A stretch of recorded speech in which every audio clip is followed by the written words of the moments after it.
And we're back, Kings fans. Yet again, Kalzewski and Korneluk, sporting the same threads, but we're still here doing our media roundtable. Awesome group of people. It's episode 111. Enjoy. I'm Dennis Bernstein. I'm Charles E. Smith Jr. Gan Matsuda. I'm Matt Wright.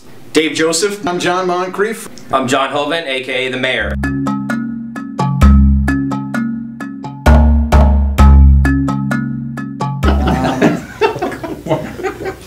All right, so, Terry Murray obviously has made great strides with the defense over the last couple of years. How do they change the philosophy offensively and to score more goals? I mean, obviously that's been an issue. How do they do that while still maintaining the defensive integrity? I don't think it's necessarily just the coaching philosophy. I think it's personnel, as we've been talking about earlier. I think it's more personnel than anything else.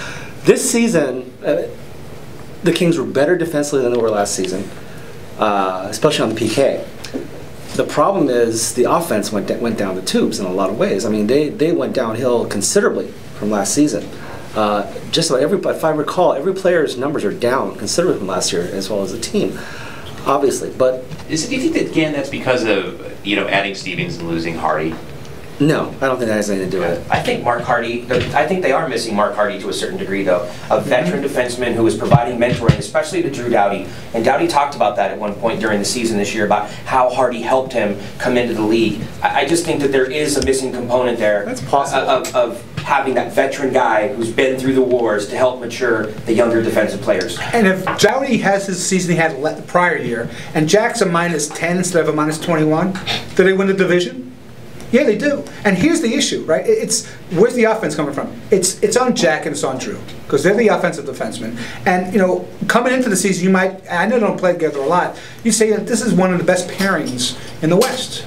But now, Dennis, I just wanted to interject. When you say if Doughty was a -10, the only time he was a -10 in his career, I mean Johnson, yes.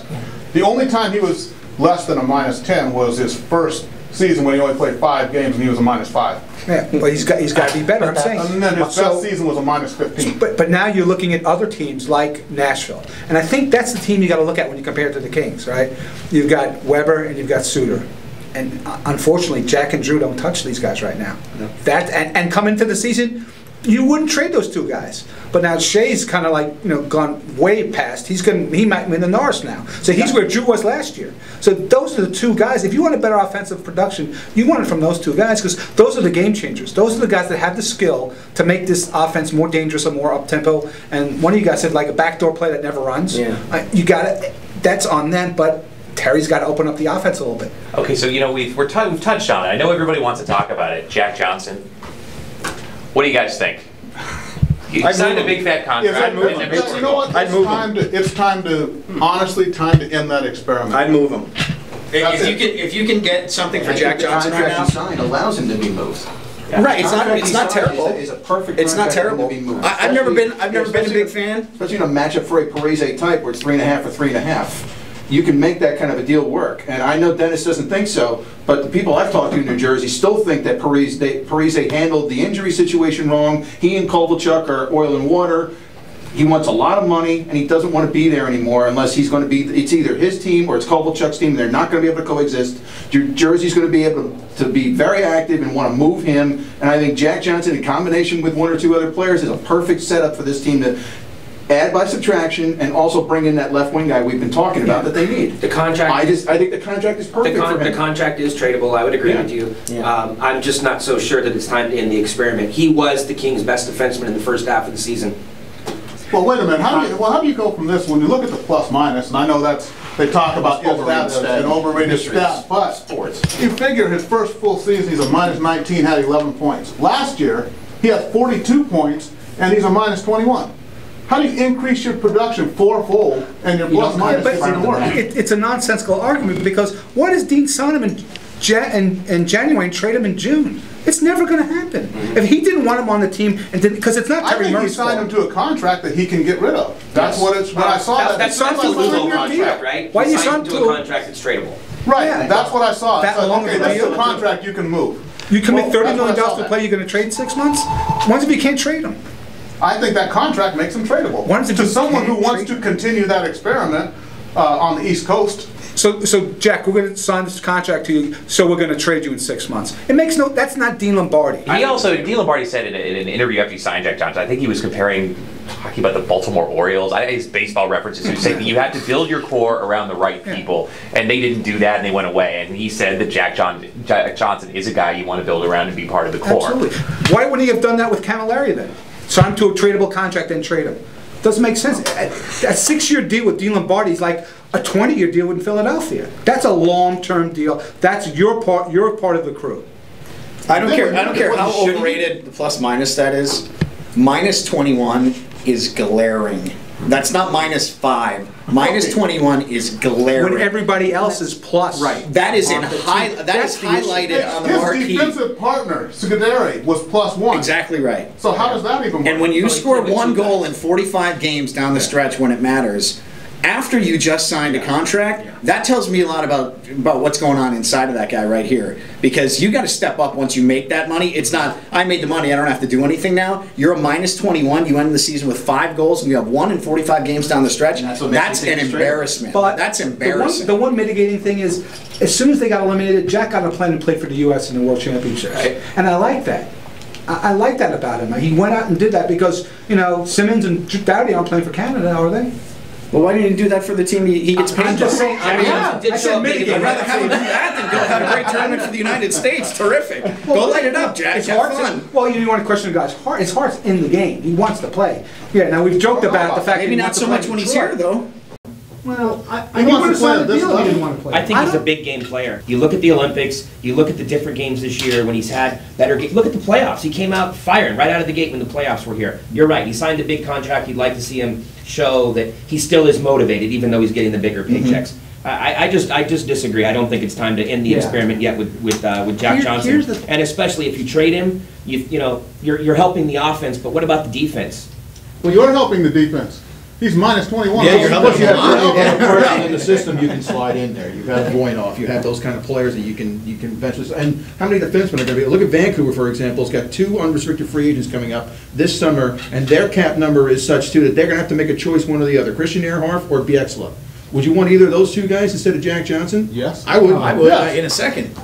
Yes. So I think at some point you have, and plus that's addition by subtraction by taking care of another team that's an opponent you're going to have to go through if you want to win a Stanley Cup, and you make them weaker. So to me, I think if you can take Jack Johnson, who's a strength, and you can go ahead and deal him to fix another area where you have a weakness, now's the time to do so. Don't overvalue Christian Ehrhardt and Bieksa because they don't get on the ice with the Sedin twins. Okay, so I mean he's getting on the ice with occasionally Jesus and Ponikarovsky. So they're also out there with Malhotra and Kessler. Yeah, they are. That's but you watch Johnson play, and you watch him when he carries the puck up the ice, and you can just see his options closing down as he moves up the ice, as opposed to the offense opening up. And I think that's what leads more to his minus rating, is not that he's not playing defense, so to speak, but that the Kings' offense does not really get on track when he's on the ice. He makes bad decisions with the puck when he goes up the ice, doing bad turnovers coming out of his own end and just inside the blue line in the offensive end. He makes bad decisions with the puck and it ends up going in his own end. He tries to do too much. Yeah, he does. He doesn't value the simple play. You're absolutely right about that.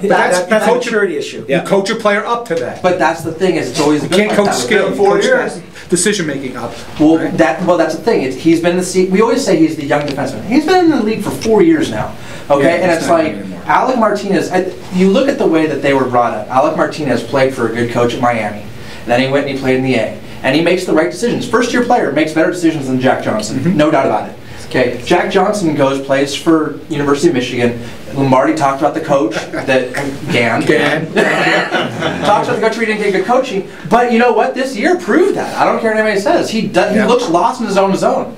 And we play a game at the games where you go and you watch, and when the opposition scores in front of the net, the first thing you do is, where's Jack Johnson? Because he's on the ice somewhere. And it's like, either he's in the corner hanging his defensive partner out to dry, trying to make a change, or he doesn't have the guy in front. And I don't think it's a heart thing. I think that he has no problem with the battling. I just don't think that he it's almost when you talk about being coached and stuff, and I think that's something you learn as you're being developed. You don't learn how to play defense at the NHL level. He's you a forward playing defense. Yeah, but no, I don't think. And Jim Fox has said, I've asked him about Jack, and he said that you don't want to get rid of defensemen because sometimes they take that 5th or 6th year, it clicks for Jack, right? Because all this that's what everybody hopes. Right? Historically, a goaltender and a defenseman, 25, 26 years old, that's when they come into their own, and all of a sudden, because of the new NHL and the lockout and blah blah blah, everybody now expects guys to come in at 20 years old and to beat Drew Doughty. It just doesn't happen. But if the exception, not the rule. I'm not showing any improvement though over the last 4 years.